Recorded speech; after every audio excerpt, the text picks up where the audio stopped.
এখানে দেখেন একজনে লেখছে, কাফনের কাপড় সাথে নিয়ে আসিস, তোর বউ হবে বিধবা আজকে।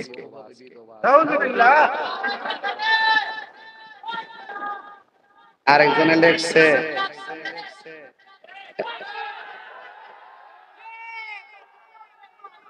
শুনেন,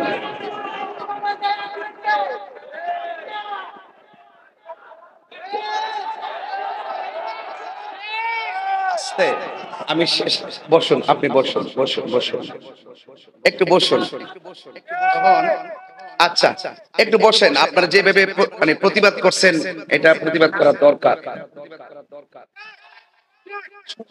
তখন আমাদের একজন শুভাকাঙ্ক্ষী আসিফ খান, সে তখন লেখছে যে হুজুর যখন স্টেজে উঠবে তখন সাহস থাকলে ওইখানে যাইস।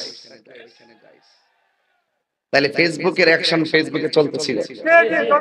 পরে সে লেখছে, তখন সে আবার লেখছে, আইমু তোরা তাকিস, আমি যে কথা বলছি ওয়াজে তাহিরিকে বলিস।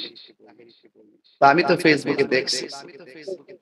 তো আমার কথা হলো, এই কথাটা যিনি লিখছেন, চুনারুঘাটের সাথে আমার কিন্তু সম্পর্ক প্রায় 20 বছরের কাছাকাছি। আপনারা বলতে পারবেন যে আমি কারোর সঙ্গে কোনো বেয়াদবি করছি, আপনাদের সাথে আমার ভালোবাসার কোনো কমতি ছিল? আমিও বলতে পারবো গর্ব করে যে আপনারা আমাকে অনেক ভালোবাসেন। আর নাহলে এত বড় ঝড় তুফানের মধ্যে এতগুলো মানুষ জায়গা নেই, কথা কোন ঠিক না বেঠিক? তো সেই জন্য যিনি এই কথা লিখছেন, আমি তাকে বলবো, হায়াত মৌতের মালিককে তিনি লিখেছেন, তাকে বলবো যে একজন আলেমের শানে, একজন আলেম ওয়াজ করতে আসবে, তার ব্যাপারে এরকম হুমকি দামকি দিয়ে লেখা মহা অন্যায়, ঠিক না? তবে আপনার আব্বা আম্মা যদি বেঁচে থাকে, আপনার আব্বা আম্মাকে আমার সালাম,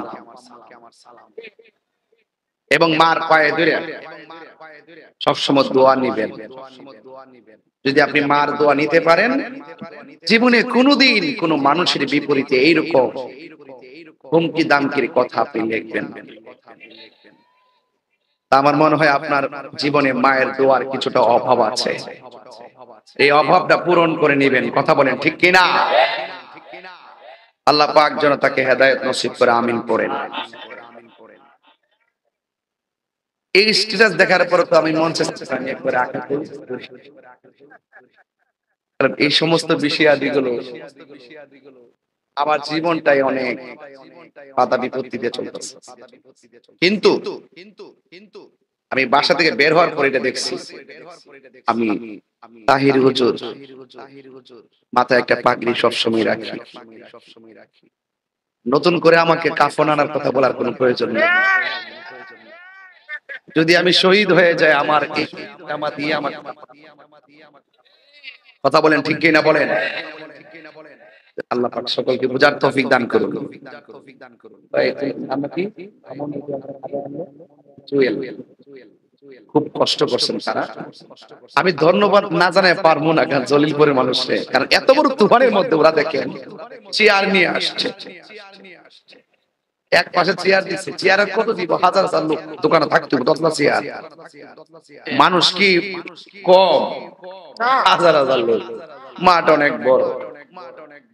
আমি জানি বাবা ওই ফায়দান আছে, এত লোকের চেয়ার সোনারগড় ফায়দান। মারহাবা জোরে গান। তো শেষ পর্যন্ত ওরা লড়াই করছে। আচ্ছা, লড়াই কইরা কি হারছে না জিতছে?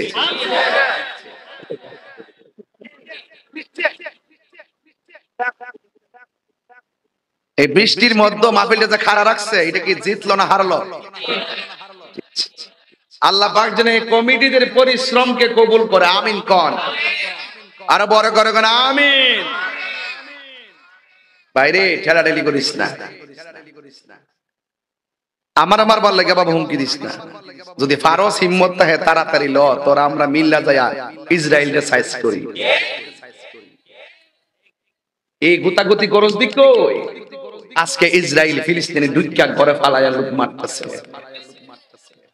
কথা কন না কি লাগে, ঠিক কিনা কর?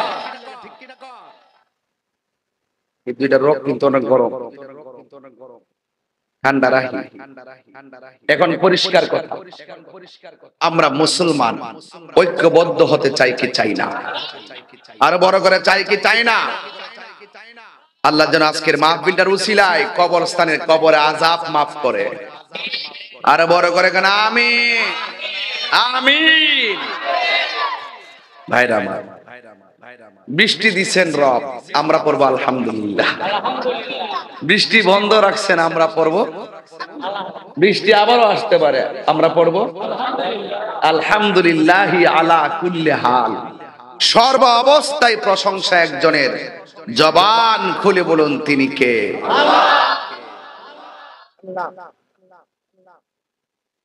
পশু পাখি বলতেছে মুসা নবী আপনি আল্লাহর সাথে কথা বলেন, যায় কন্যা বৃষ্টি দিবেন না। মুসা নবী বলছে আল্লাহ বৃষ্টি দিবেন নি, তারা তো কইছে। আল্লাহ কয় দিমু অনেক বছর পরে। মুসা নবী এই কথাটা শুনিয়া প্রাণীর কাছে আসছে, আসার পরে কইছে তোমরা যে বৃষ্টি চাইছো নগদ, আল্লাহ বলছে বহুত বছর পরে বৃষ্টি দিব, ততদিন তোমরা দুনিয়া থাকতাও না। পশু পাখিরা কইতেছে আলহামদুলিল্লাহ। যেই মাত্র আলহামদুলিল্লাহ কইছে সাথে সাথে বৃষ্টি নাজিল হয়ে গেছে। মুসা নবীকে আল্লাহ পশু পাখির কাছে আমরা লজ্জা দিলা, তুমি কইলা বৃষ্টি বাজারে নাই, এখন তুমি বৃষ্টি দিয়া দিছো। আল্লাহ কয় মুসা অনেক বছর পরে বৃষ্টি দিব, তারা দুনিয়া থাকতেও না। এটা জানার পরও যারা আলহামদুলিল্লাহ পড়ে, আমি আল্লাহ রহমতের দরিয়ায় এমনি জোশ মেরে উঠি। আল্লাহ যখন খুশি হয় তখন তিনটা কাজ করেন। এক নম্বর বৃষ্টি নাজিল করেন, দুই নম্বর সংসারে কন্যা সন্তান দান করেন, তিন নম্বরে মানুষের বাড়িতে মেহমান পাঠায়। আপনি খবর নিয়ে দেখেন জলিলপুরের বহুত ঘরের মধ্যে আজকে গরুর গোশত মুরগি রান্না করছে, আত্মীয় স্বজন আয়া বাড়ি ঘরে বইরে গেছে জিফুদাই, কথা কন ঠিক না বেঠে আসেনিও। এটা কিন্তু রহমত। এটা কি রহমত? আল্লাহ যেন কবুল করে বলেন আমিন। ভাইরা আমার, তাহলে বৃষ্টিতে আমরা বেজার চালাও সে পথে যে পথে তোমার প্রিয়জন গিয়েছে। যত জ্বালাও জ্বলবো, যত পোড়াও পুড়বো, শুধু সহ্য। যাই হোক, যে কোনো মুহূর্তে দুনিয়া ছেড়ে চলে যেতে পারি।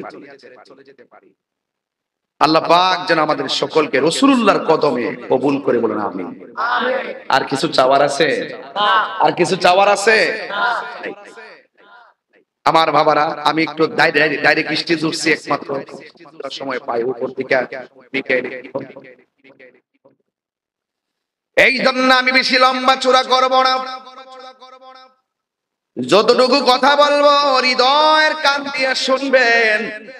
আমার বডির মধ্যে গোশত আছে, আপনার বডির মধ্যে গোশত আছে। এই গোশতগুলা টুকরার ভিতরে আরেকটা টুকরা আছে, যেই টুকরার নাম হলো ওয়াহিয়াল কালব। এই কালব যখন সুস্থ থাকে, দেহটা সুস্থ থাকে। এই কালবে যখন গুনার দাগ পড়ে যায়, বডিটা তখন নষ্ট হয়ে যায়। বডিটারে ঠিক করার জন্য আমরা অনেক খাবার খাই, কিন্তু কলবের একটা খাদ্য আছে। কলবের খাদ্যের নাম হলো আমার আল্লাহর জিকির। গিজাউল কালবে যিকরুল্লাহ। কালবের খাদ্য হলো আমার আল্লাহর জিকির। আল্লাহর জিকির কইরা যার কলবটারে সুস্থ রাখতে পারবে, ওই কলবটা যে বডির ভিতরে বাস করবে, আপনি মারা যাওয়ার পরে